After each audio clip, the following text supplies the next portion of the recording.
Eto yung pinakamalungkot na part mga dre. Sad to say, pero kailangan na muna namin lisanin yung nakagisna naming palengke.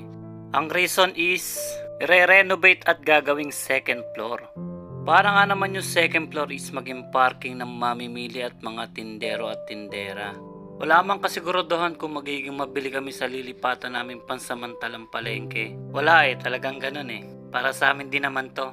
Kaya bilang mabuting mamamayan ng Baliwag, kailangan namin sumunod kung ano man ang pinag-uutos ng butihing mayor namin na si Ferdy. Ang wish lang namin sa gagawing bagong palengke, sana maging mabili na kahit papano. Halos 2 taon din gagawin yung bagong palengke na to. Kaya sa daraan na 2 taon na yon, sana po is maging mabili kami sa pansamantalang palengke namin. Alam nyo ba mga dre? Habang kinukuhanan ko yung scene na to is hindi ko mapigilang malungkot at mapaluha. Paano ba naman kung iisipin mo bigla-bigla mo na lang lilisanin yung nakagisnan mong palengke mga dre? Lalo na pag nadadaan ako sa mismong pwesto namin, nagto-throwback sa akin ng masasayang moment naming magkakasama. Kaya minsan kahit nakakalungkot mga dre, gusto ko pa rin dumadaan sa mismong pwesto namin. Kasi ang sarap pabalikan ng masasayang moment na nangyari sa amin doon. Pero kahit matumal sa nakagisna naming lumang palengke, hindi naman mababayaran ng kahit anumang yaman sa mundo yung masasayang alaala sa lumang palengke. Kaya shoutout sa mga nakakulitan at mga nakasama ko sa lumang palengke mga dre. Kaya sa paglipat natin sa pansamantalang palengke natin, gagawa ulit tayo ng masasayang moment na magkakasama.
Kaya dali-dali mga dre, naghakot na kami mga dre. Actually, hindi naman si Tata Ramon yung naghakot ng mga gamit namin mga dre. Si Pando at si JR talaga yung naghakot ng mga gamit namin mga dre. Kaso lang, hindi ko nakuhanan ng scene mga dre. Sobrang busy ko sa kabila. Sa part na to, nandun na kasi ako sa temporary palengke namin mga dre. Nag-aayos-ayos na ako ng mga kailangan namin dun sa bagong palengke. Dahil kapos ako sa oras mga dre, si Tata Ramon na lang yung kinuhanan ko ng scene. Sayang din naman. Shoutout kay Tata Ramon Kumpogi mga dre.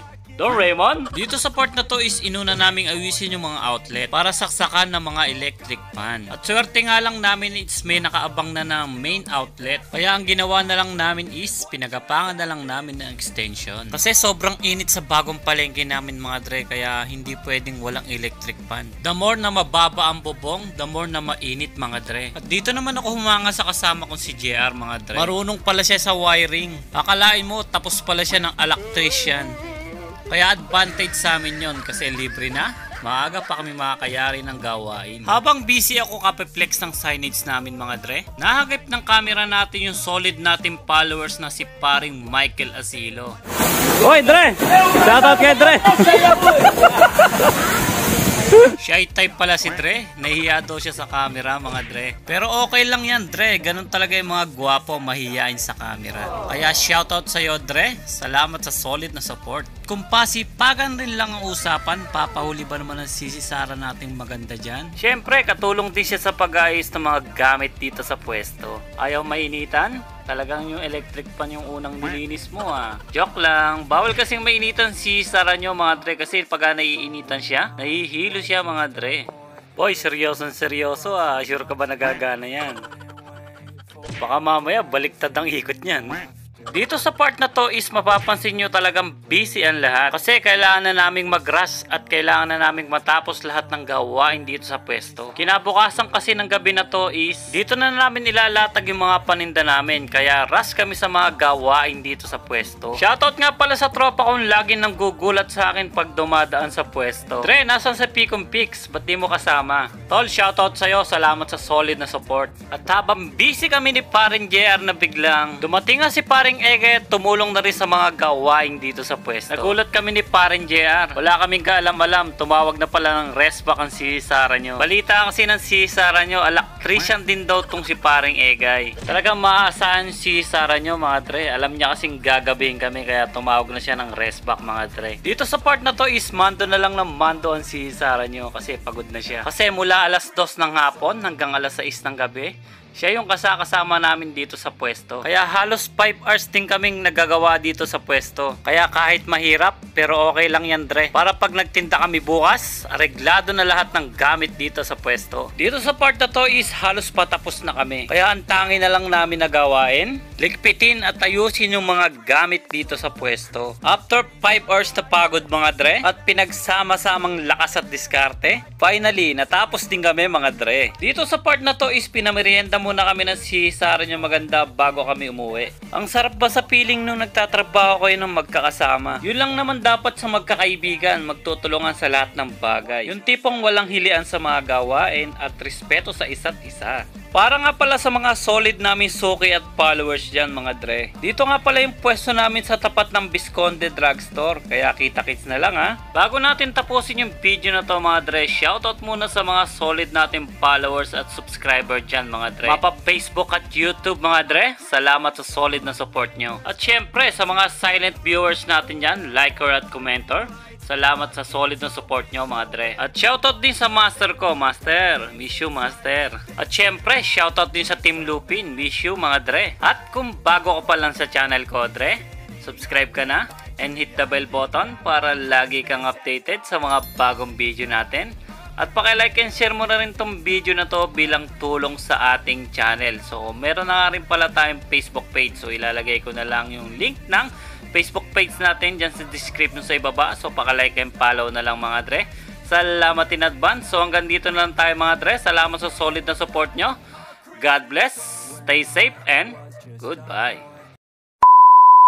Hello guys! Welcome to my Tito's channel. If you are new here, smash the like button and subscribe. Make sure to hit the notification bell so you'll never miss a video from my Tito. We also have a Facebook page named Dre TV. The link is Dre TV X Looney Run.